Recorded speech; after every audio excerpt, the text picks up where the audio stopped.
Hello students, आज हम लोग फिजिक्स में बेसिक मैथमेटिक्स कई चैप्टर्स में यूज़ होता है, तो हम लोग बेसिक मैथमेटिक्स की तरफ मूव करते हैं। ये जो मैं आपको बताने जा रहा हूँ ये आपका बेसिक मैथमेटिक्स में टॉपिक दे रहा हूँ, बेसिक मैथमेटिक्स। ये आपका कई चैप्टर्स में यूज़ होगा, तो आपको ये आना चाहिए। हम लोग देखने जा रहे हैं साइन। एक्चुअल में मेरा जो टारगेट है वो y equal to sine x के ग्राफ का है, तो इसको हम लोग देखते हैं कि y equal to sine x graph कैसे ड्रॉ किया जाए। इसके पहले आपको टेबल आना चाहिए, sine, cos and tan. Suitable angle कौन से रहेंगे? 0, 30 degree, 45 degree, 60 and 90। Sine 0, 0, sine 90, 1, sine 30, 1/2, sine 45, 1/√2 and sine 60, √3/2। Cos 0, 1, cos 90, 0। 45 पर आप 1/√2 एज इट इज लिख सकते हैं। 1/√2 साइन 45 में, कॉस 45 में वैल्यू सेम होता है, जबकि 30 में ये √3/2 आपने यहाँ पर लिख दिया और 1/2 को आपने यहाँ। tan 0, 0, tan 90 infinite, simple. tan 0, 0, tan 90 infinite. tan 30 1/√3, 1 आपने यहाँ पर प्लेस कर दिया और √3 आपने। इस तरह से आपको ये टेबल याद होना चाहिए। अब इस टेबल के यूज से हम लोग साइन एक्स के ग्राफ को देखने जा रहे हैं।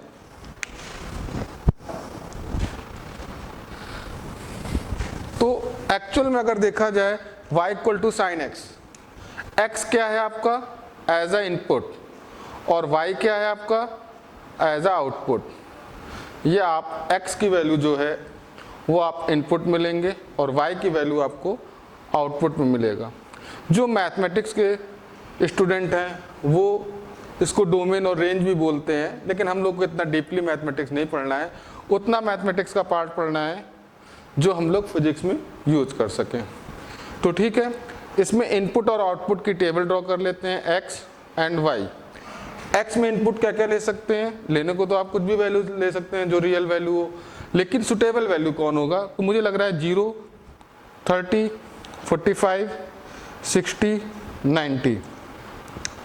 साइन 0, 0, x के प्लेस पर आपने 0 लिखा, 0, 30 लिखा, तो साइन 30 1/2, 1/√2, √3/2 एंड 1। ये आपका वैल्यू आ जाएगा, करेक्ट है।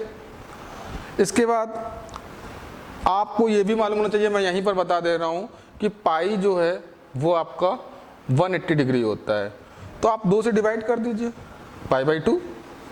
इस बार इधर भी आप 2 से डिवाइड कर दीजिए तो 90। तो आपने इसमें अगर इफ 2 से डिवाइड किया, इधर भी 2 से डिवाइड किया, अगेन आप π/2 में फिर से 2 का डिवाइड कर दीजिए, π/4, और इधर भी आप 2 से डिवाइड कर दीजिए 45। तो ये आपको डायरेक्ट याद होना चाहिए, इसमें कुछ दिमाग नहीं खर्च होना है आपका। आपको मान लीजिए π/3 लिख रहे हैं तो 3 आ रहा है, 60 याद होना चाहिए भाई, और π/6 है आपका तो 30, तो ये वैल्यू आपको याद होनी चाहिए, ठीक है। 0 तो अब आपने देखा पॉइंट होता है कोऑर्डिनेट में x, y। x, y आपका कोऑर्डिनेट होता है, तो इसलिए 0, 0। और आप इसको वैल्यू जो एंगल है, क्योंकि आप इसको ड्रॉ करेंगे, ये आपका x axis and y axis, x axis y axis. तो x एक्सिस में मुझे लग रहा है रेडियन में वैल्यू आपको ज़्यादा सुटेबल रहेगा, तो इसमें अगर हम लोग ये जो डिग्री में है उसको रेडियन में कन्वर्ट कर लेते हैं। 0, 30 को अभी आपने देखा 30 डिग्री को π/6, 45 π/4, 60 π/3, 90 π/2। इसके सपोर्ट से आपको π/2 π/3 के बारे में भी आइडिया हो जाएगा। तो आप यहाँ पर जो पॉइंट हैं वो आप 0,0 π/6, हाफ मतलब 0.5, π/4 मीन्स 1/√2। 1/√2 का वैल्यू कितना होगा? ये सब मैं जो आपको कैलकुलेशन सिखा रहा हूँ ये बेसिक है कि आपका फिजिक्स में इतना आपको आना चाहिए, मैथमेटिक्स का पार्ट। 1/√2 कितना होगा? अगर आपको नीचे यहाँ पर ना दिख रहा हो, प्रॉब्लम हो, तो मैं थोड़ा सा ऊपर लिख देता हूँ। 1/√2 को कैसे सॉल्व करेंगे? 1/√2 इंटू √2 अपॉन √2, √2/2।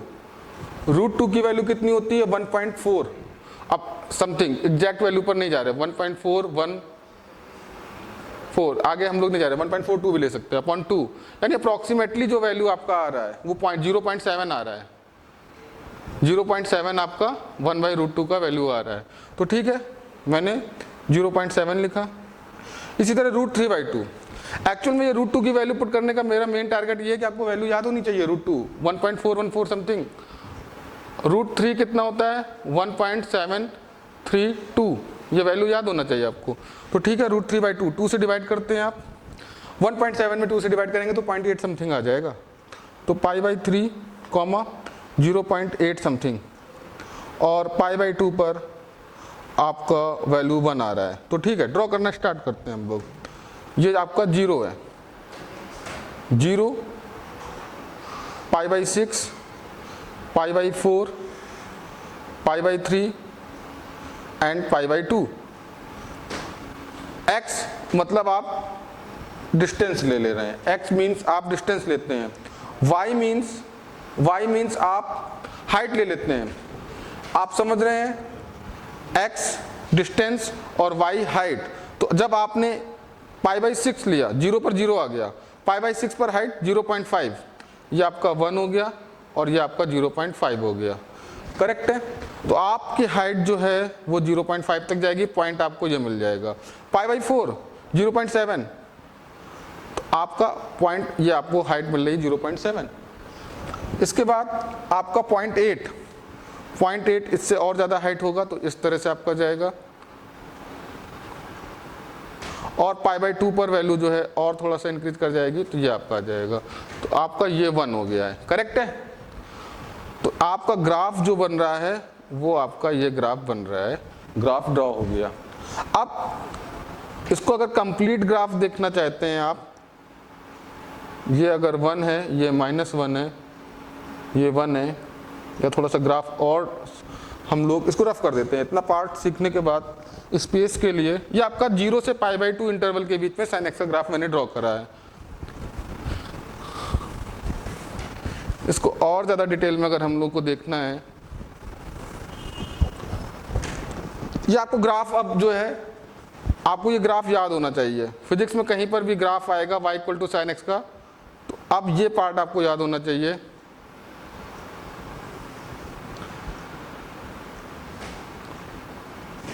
ये आपका ग्राफ हो जा रहा है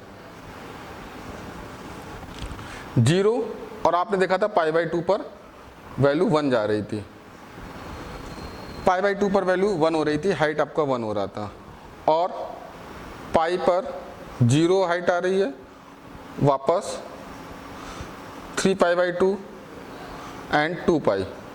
इधर नेगेटिव में भी आपका यहाँ पर -1 आएगा और ये आपका -π आएगा, करेक्ट है। Any problem? तो आपसे ये भी पूछा जा सकता है कि sin 1000π की वैल्यू क्या होगी, sin 1000π का वैल्यू क्या होगा। तो आपको इसके बारे में आइडिया होना चाहिए कि आपका पाई पर हाइट 0 है, पाई पर वैल्यू 0 आ रही, sin π 0 है, sin 2π अगेन 0 है, sin 2π अगेन 0 है, sin 3π अगेन 0 है। तो आप देख रहे हैं जब भी इंटीजर वैल्यू आ रही है तो आंसर आपका 0 आ रहा है। तो इसका मतलब अगर आपसे sin nπ की वैल्यू पूछी जाए तो वो 0 आएगी। n यहाँ पर क्या है, इंटीजर। n की वैल्यू क्या हो सकती है, n belongs to integer. n की वैल्यू क्या हो सकती है, 0 1 2 3 डैश डैश डैश, और आपका -1 -2। इस तरीके से n की वैल्यू आप पुट करेंगे तो sin n पाई 0 आ रहा है। ये इंटीजर है, sin 1000 आपका इंटीजर है, तो इसलिए आपका वैल्यू 0 आ जाएगा। तो आपने यहाँ पर sin x का ग्राफ देखा है। इसी तरह से अब हम लोग cos x के ग्राफ को भी ड्रॉ कर सकते हैं। cos x के ग्राफ को ड्रॉ करते हैं। cos x का ग्राफ, cos x का ग्राफ जो है आपको मालूम है 0 पर हाइट 1 आएगी, y equal to cos x है, y equal to cos x है। तो 0 लेंगे आप, cos 0 1 होता है और cos पाई बाई 2 0 होता है। तो आपका ग्राफ इस तरह से ड्रॉ हो जाएगा और ये वैल्यू इधर चली जाएगी। तो आपने सीख लिया कि 0 पर 1 करना है और ग्राफ को ड्रॉ कर देना है। ये आपका y equal to cos x का ग्राफ हो गया। इसके बाद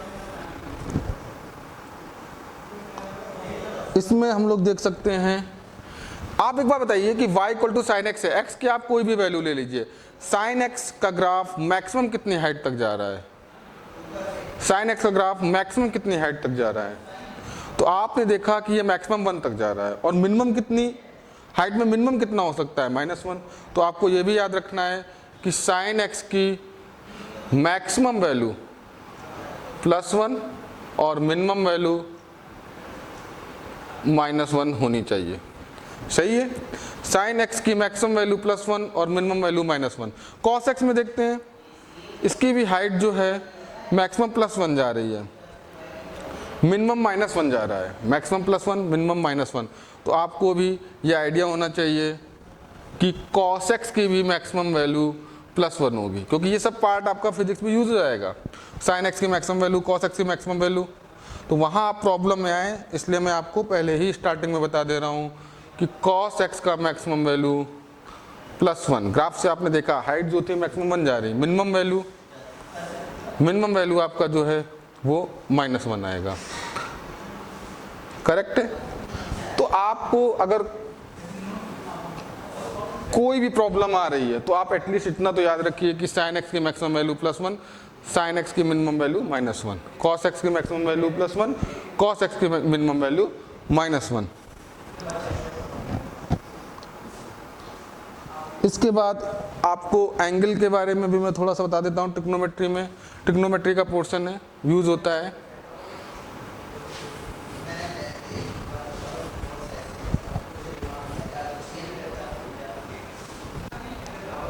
तो ट्रिग्नोमेट्री में आप देखिए, ये आपका 0 डिग्री है, 0 डिग्री, आप 30 डिग्री, 45 डिग्री, करेक्ट है। ये आपका एंगल इंक्रीज होता जा रहा है, 45 डिग्री, 60 डिग्री, और ये आपका कंप्लीट 90 डिग्री हो जाएगा, करेक्ट है। और आप अगर यहाँ पर आते हैं तो ये आपका 180 डिग्री हो गया। तो एंगल के बारे में आइडिया होना चाहिए। क्या हम लोग अगर और भी ज़्यादा मूव कर जाएंगे तो यहाँ पर आते आते आपका 270 डिग्री, और कंप्लीट एक साइकिल होने पर आप 360 भी बोल सकते हैं, करेक्ट है। ये आपको एंगल के बारे में आइडिया दिया। तो यहाँ पर आप देख रहे हैं कि आप जब कभी भी इस डायरेक्शन में जा रहे हैं तो ये पॉजिटिव एंगल हो रहा है, पॉजिटिव, यानी कि यहाँ पर +θ ले लिया। और अगर हम लोग इधर जा रहे हैं तो -θ। तो इसको कुछ लोग बोलते हैं कि एंटी क्लॉकवाइज में पॉजिटिव एंगल होता है और क्लॉकवाइज में नेगेटिव एंगल होता है। तो यह बात आपको याद रखना है। इसके बाद आपसे कहा जाए कि साइन 150 का वैल्यू बताइए, साइन 150। तो ये वैल्यू कैसे सॉल्व करते हैं इसको देखते हैं कि साइन 150, कॉस 210, इस तरह की वैल्यू हम लोग कैसे ट्रिग्नोमेट्री की सॉल्व करते हैं। कुछ बेसिक रूल हैं वो याद रखना है। 90 डिग्री, 0 डिग्री, 0 डिग्री से 90 डिग्री के बीच में अगर कोई भी एंगल आप लेंगे तो वो फर्स्ट क्वाड्रेंट में आएगा। 90 डिग्री से आप 180 डिग्री के बीच में एंगल लेंगे तो वो आपका सेकंड पर आएगा। करेक्ट है। इसके बाद 180 से 270 के बीच में आपका थर्ड पर आ जाएगा और 270 से 360 ये आपका फोर्थ में आ जाएगा। फर्स्ट क्वाड्रेंट में आपका साइन नहीं, फर्स्ट क्वाड्रेंट में तो ऑल पॉजिटिव, फर्स्ट क्वाड्रेंट में all positive, all positive. Second में साइन और कॉसेक पॉजिटिव। थर्ड में tan and cot positive. Fourth में कॉस और सेक पॉजिटिव। तो ये आपको याद रखना है। करेक्ट है। एक बात ध्यान रखिए, जो हॉरिजॉन्टल लाइन है, हॉरिजॉन्टल लाइन में 0, 180, 360 आ रहा है, तो आपका हॉरिजॉन्टल लाइन में क्या क्या आ रहा है? हॉरिजॉन्टल लाइन में बताइए भाई, हॉरिजॉन्टल लाइन में क्या क्या आ रहा है? हॉरिजॉन्टल लाइन में आ रहा है 0, 180 degree and 360 degree horizontal line में। और वर्टिकल लाइन में क्या आ रहा है आपका? वर्टिकल लाइन, वर्टिकल लाइन में देखिए भाई आपका आ रहा है 90 और 270 डिग्री, 90 एंड 270 डिग्री आ रहा है। करेक्ट है। तो जो हॉरिजॉन्टल लाइन होगी वो no change, horizontal line no change, vertical line change. ये रूल आप सोच रहे होंगे कि कहाँ पर यूज करेंगे। अभी मैं इसको, इन रूल्स को भी यूज करके दिखाता हूँ कि कैसे आपको यूज करना है। तो नंबर 1 पर आपने देखा, नंबर 1 पॉइंट बना कि चेंज या नो चेंज देखना है। नंबर 2 पॉइंट, कहाँ पर पॉजिटिव होगा, कहाँ पर नेगेटिव होगा, तो इसको भी देख लेते हैं। नंबर 2 पॉइंट पर क्या होगा? ये तो आपका चेंज और नो चेंज हो गया। अब आपका आएगा पॉजिटिव और नेगेटिव। नंबर 2 पॉइंट जो बनेगा वो आपका बनेगा क्या? पॉजिटिव और नेगेटिव। पॉजिटिव आएगा कि नेगेटिव आएगा? अब हम लोग इसका यूज करते हैं इसको सॉल्व करने में। एक चीज ये भी है कि चेंज और नो चेंज कैसे होता है। चेंज और नो चेंज कैसे हो रहा है? साइन किस में चेंज होगा? कॉस में। कॉस किस में चेंज होगा? साइन में।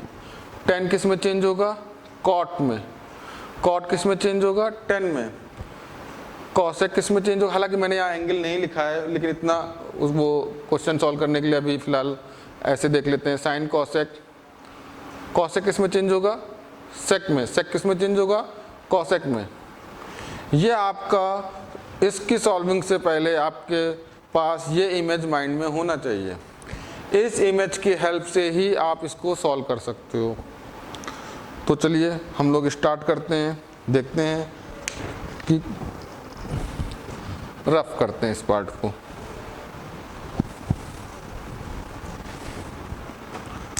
साइन 150 है, इसको ब्रेक करना है। इसको ब्रेक करने के लिए आपको इन एंगल्स का हेल्प लेना है।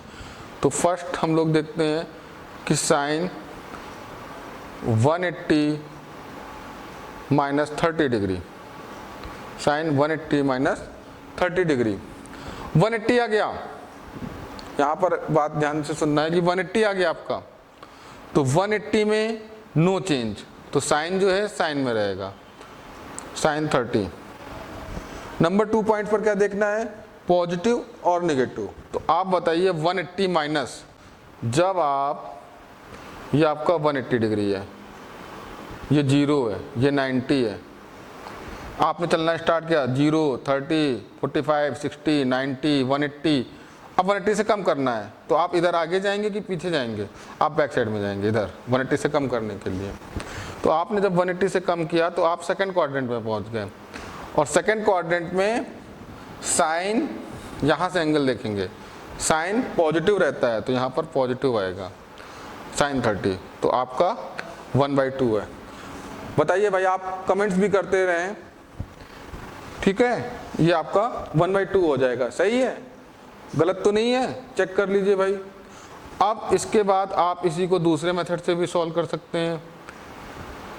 साइन 150 है ना, तो 150 को आप 90 के हेल्प से भी ब्रेक कर सकते हैं, इन्हीं एंगल के हेल्प से ब्रेक करिएगा। 150 है तो आप कभी 100 + 50 मत लिख दीजिएगा, गलत हो जाएगा। अगर आपने साइन 150 को साइन 100 + 50 डिग्री आपने लिख दिया, 100 + 50 डिग्री, तो ये गलत हो गया। क्यों गलत हो गया? क्योंकि आपको इन एंगल्स के रेफरेंस से आपको ब्रेक करना है, तो आपने 180 - 30 कर दिया है। चलिए भाई, अच्छी बात है। इसके बाद आपको 180 के रेफरेंस से नहीं, 90 के रेफरेंस से ब्रेक करते हैं।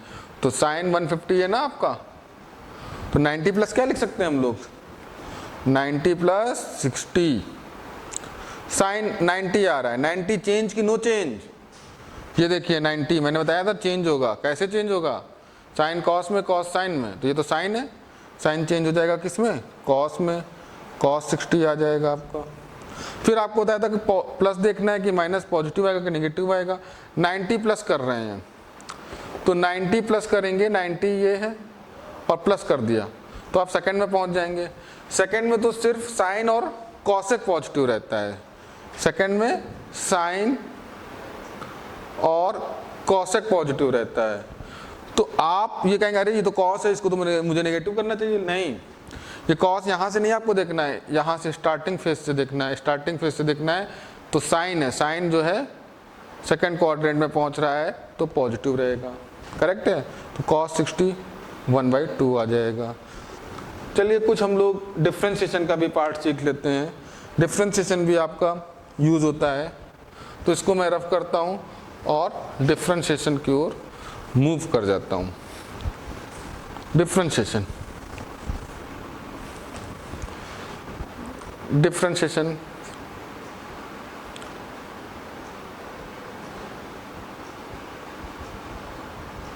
तो डिफ्रेंशिएशन में देखते हैं कैसे क्या सॉल्व करते हैं। y = ये बिल्कुल बेसिक मैं बता रहा हूँ जितना फिजिक्स में यूज होना है, बाकी आप मैथमेटिक्स में डिटेल में पढ़ेंगे। जो बच्चे जेईई की प्रिपरेशन कर रहे हैं या मैथमेटिक्स स्ट्रीम से हैं वो इसको बहुत ज़्यादा डिटेल में पढ़ेंगे, लेकिन हम लोग अभी स्टार्टिंग फेज में केवल उतना पढ़ रहे हैं जितना फिजिक्स में यूज़ होगा। y = x² है, कैसे डिफ्रेंशिएशन होगा, पावर आगे आ जाएगी और एक पावर कम कर देंगे, तो dy/dx डिफ्रेंशिएशन हो जाता है, पावर आगे आ गई और एक पावर मैंने कम कर दिया, तो आपका 2x आ गया। अच्छा ये क्या है, इसको कैसे पढ़ते हैं, differentiation of y, differentiation of y with respect to x, differentiation of y with respect to x, इस तरह से इसको पढ़ते हैं। तो आपका डिफ्रेंशिएशन में पावर आगे आ जाएगी, एक पावर हम लोग कम कर देंगे, सही है। आप इसी तरह से चलिएगा, ये क्वेश्चन नंबर 1 मैंने लिखा है, तो क्वेश्चन नंबर 2 y = 3x 5, तो इसमें भी क्या होगा, पावर आगे आ जाना है, तो 3 × 5 पावर आगे आ गई और एक पावर कम कर देना है आपका, तो 5 - 1 15x का पावर 4, ये आपका डिफ्रेंशिएशन हो गया, बेसिक डिफ्रेंशिएशन। रूट x का भी डिफ्रेंशिएशन देख लेते हैं हम लोग। रूट x का डिफ्रेंशिएशन रफ करते हैं, इसको रफ कर देते हैं। y = √x है, इसका क्या मीनिंग होगा, x का पावर हाफ, dy/dx, dy/dx, तो ये कितना हो जाएगा, पावर आपका आगे आ जाएगा 1/2, एक पावर कम करना है, x का पावर 1/2 -1, सही है, करेक्ट है। देखिए आप लोग इसको, ये कंटिन्यू है कि नहीं, कंटिन्यू मतलब, कंटिन्यू का मतलब ये है कि पावर एक मैंने पावर को आगे जाना है और एक पावर कम हो जाना है, तो 1/2 x का पावर -½ सब्ट्रैक्ट हो गया भाई, 1/2 पावर अपॉन में आएगा तो आपका जो नेगेटिव पावर है वो पॉजिटिव हो जाएगा, और मैंने बताया था x जो ये पावर हाफ होता है वो एक्चुअली में रूट होता है, तो आपका 1/2 अंडर रूट x ये आपका आंसर आ जाएगा। करेक्ट है। इसको आप सॉल्व करिए। अब आपको सॉल्व करना है, मान लीजिए कुछ फॉर्मूले देख लेते हैं पहले हम लोग। ये तो आपने डिफरेंशिएशन देख लिया, कुछ फॉर्मूले देखते हैं। y and dy/dx sin x अगर होगा तो आपका डिफरेंशिएशन cos x आ जाएगा, cos x होगा तो माइनस sin x आ जाएगा, tan x होगा sec square x, cot x होगा तो minus cos x square x। sec x का डिफरेंशिएशन बताइए, sec x का sec x into tan x, और cosec x का differentiation minus cosec x into cot x।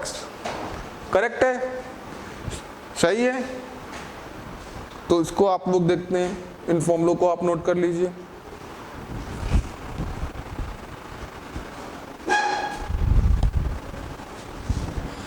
ठीक है, चलो बस करो, ठीक है। हमको ये था कि कहीं